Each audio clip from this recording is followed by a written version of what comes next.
Halo semuanya, salam jumpa kembali di kegiatan kita Bina Iman Anak Santo Gabriel at Home. Nah, adik-adik, bagaimana kabarnya? Semoga hari ini tetap semangat dan ceria seperti biasa. Yuk, kita mulai kegiatan kita dengan doa pembuka. Mari kita menyiapkan hati kita, diri kita, duduk yang pantas. Dalam nama Bapa dan Putra dan Roh Kudus, amin. Allah Bapa di dalam surga, terpujilah namamu selalu.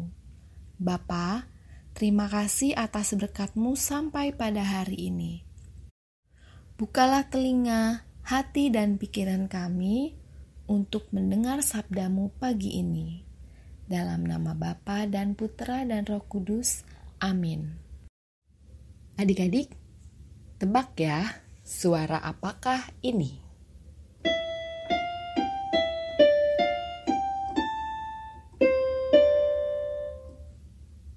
Ada yang bisa menebak? Betul sekali, suara piano. Kita tebak sekali lagi yuk, suara apakah ini?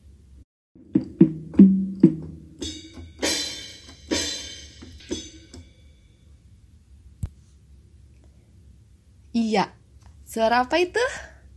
Drum set. Yeay. Sekali lagi, suara apakah ini?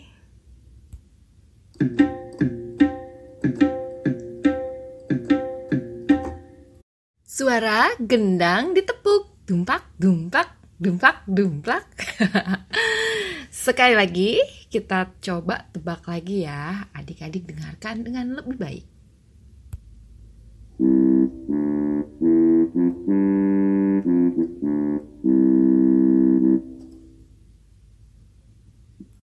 Ini adalah suara tuba.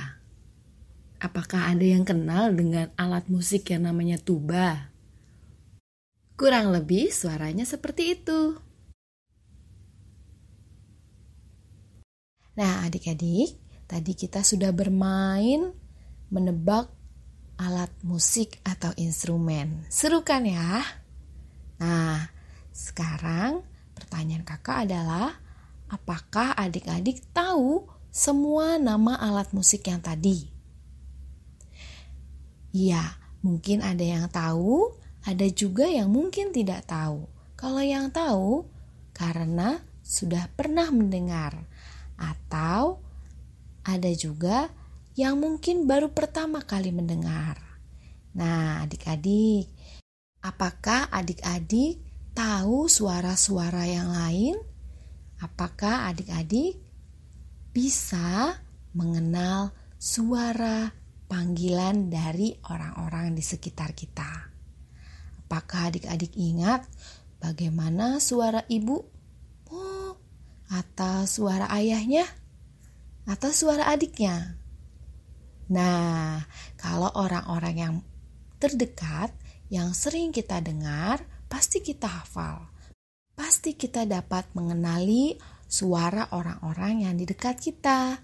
Tapi kalau yang tidak kita kenal atau yang baru kita kenal dan lama tidak berjumpa, nah kemungkinan adik-adik akan lupa juga suara orang tersebut.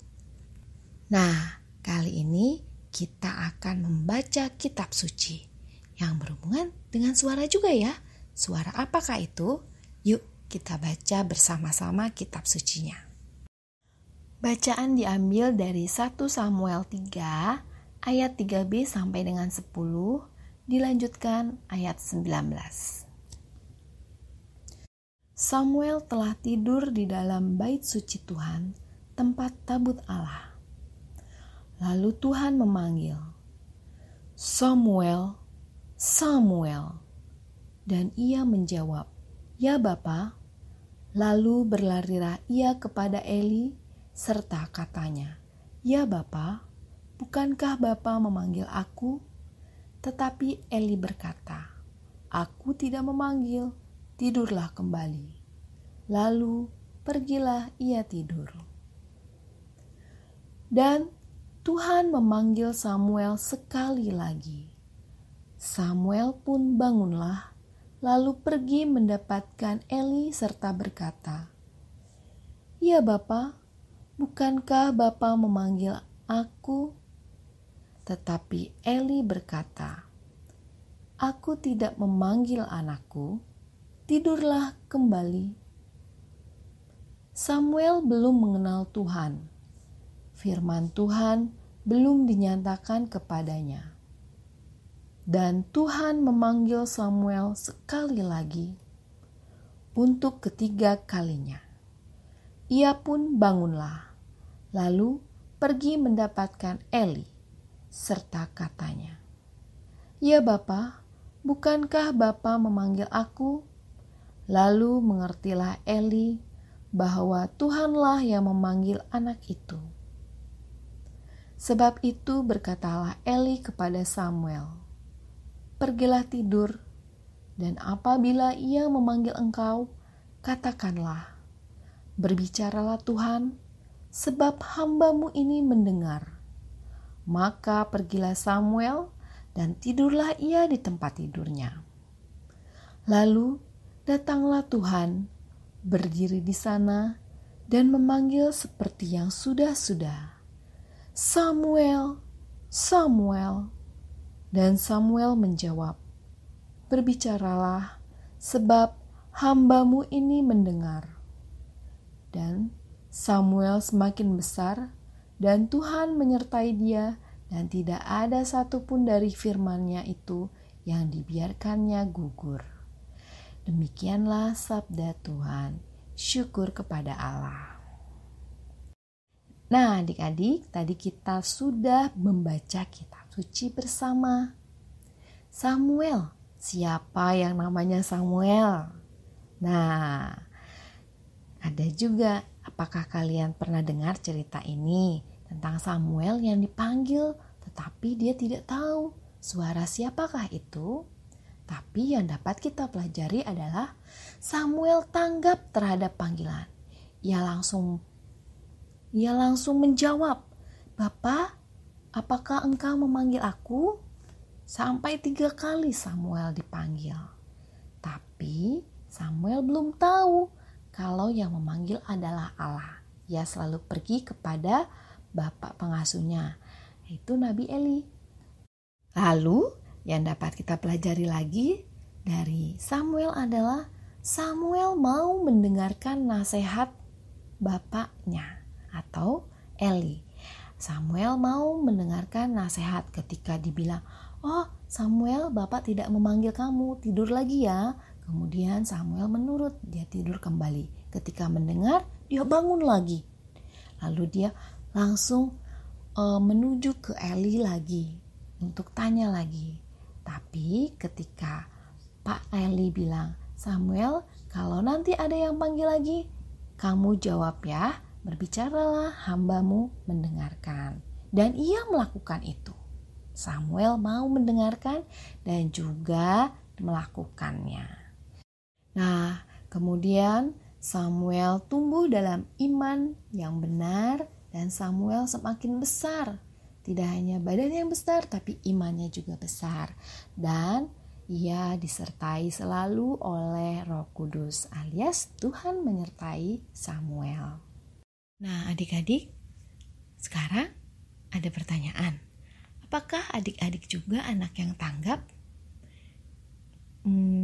Coba deh diingat-ingat. Kalau misalnya mama memanggil untuk minta tolong atau untuk apapun, apakah kamu langsung menjawab? Atau jangan-jangan ada yang pura-pura gak denger nih, takut disuruh.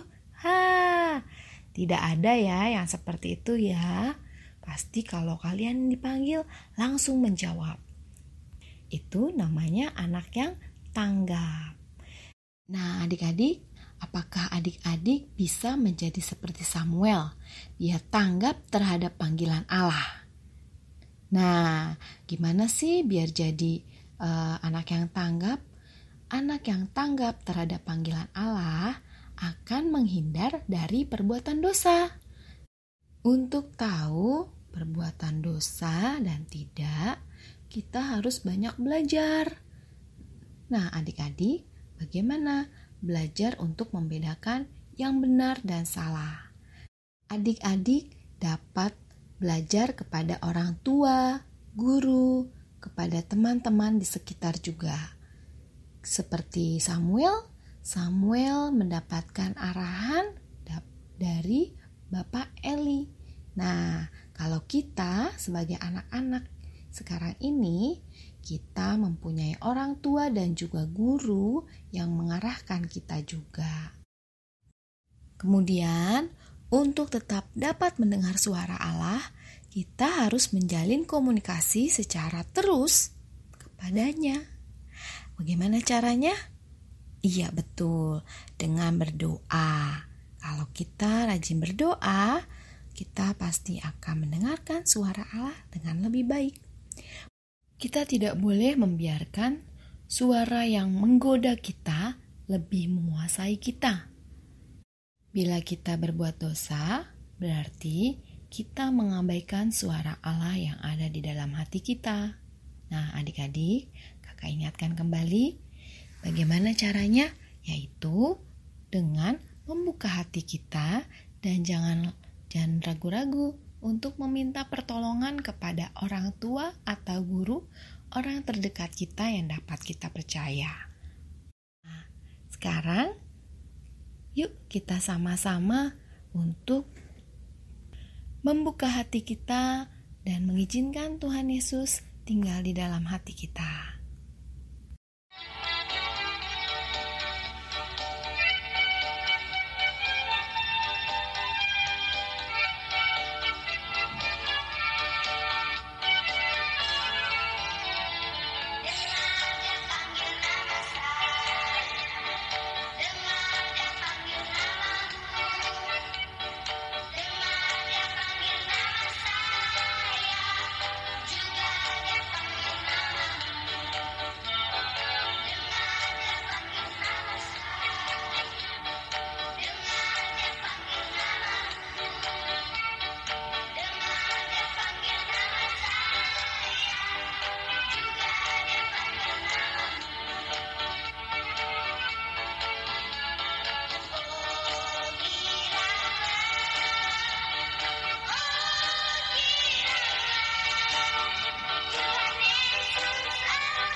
Nah, adik-adik, setelah pelajaran tadi, kakak mau garis bawahi yang ini.